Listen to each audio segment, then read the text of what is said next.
managing inventory is at the heart of almost every business that deals with products. From tracking stock levels to generating supplier reports, an efficient inventory management system ensures that operations run smoothly without costly errors. To map out such systems clearly, analysts and developers often use a use case diagram. This visual tool helps highlight how different roles interact with the system and what tasks are supported. A use case diagram is a type of UML diagram designed to illustrate system functionality from the user's perspective. It shows actors, such as employees or managers, and connects them to the use cases they perform. For an inventory management system, these use cases might include adding new items, editing existing stock details, generating reports, or managing suppliers. By showing these relationships in a diagram, teams can quickly understand system scope, avoid miscommunication, and make sure requirements are aligned across departments. Instead of drawing these diagrams manually, tools like EdrawMax simplify the process with ready-made UML templates and easy drag-and-drop features. With EdrawMax, it becomes faster to create professional diagrams that are presentation-ready, without wasting time on formatting. Here's how to build a use case diagram for an inventory management system step by step in EdrawMax. It begins with starting a new drawing. After launching EdrawMax, select New and then Blank Drawing. This gives a clean canvas to lay out the system from scratch, with full flexibility in arrangement. Next comes placing the main elements.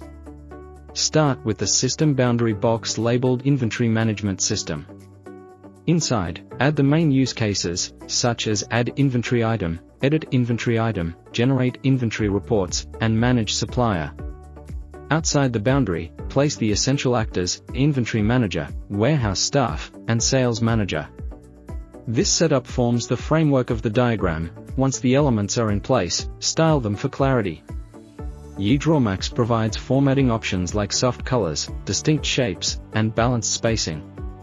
Assigning different colors to actors and use cases helps make the diagram easier to read and ensures nothing looks cluttered.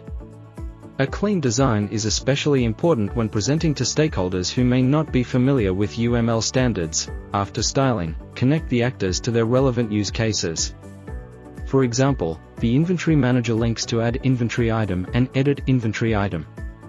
Warehouse staff may connect to generate inventory reports, while the sales manager interacts with manage supplier or other reporting functions. These connections visually represent how responsibilities are distributed across the system. Labeling is another critical step. Each actor, use case, and the system boundary must be labeled clearly to avoid confusion. Instead of generic terms, specific names such as inventory manager or generate reports make the diagram straightforward and self-explanatory. Finally, export the finished diagram. EdrawMax allows saving in multiple formats, but exporting as a JPG or PNG makes it convenient for sharing in reports, embedding in documents, or adding to presentations. This makes the diagram a valuable tool for both technical teams and non-technical stakeholders. By following these steps, creating a use case diagram for an inventory management system becomes simple and efficient. Rather than spending energy on drawing shapes and formatting manually, EdrawMax enables users to focus on system design and logic. The result is a polished, professional diagram that improves communication and supports better planning, visible thinking, efficient expression. Start mapping your inventory workflows today with EdrawMax.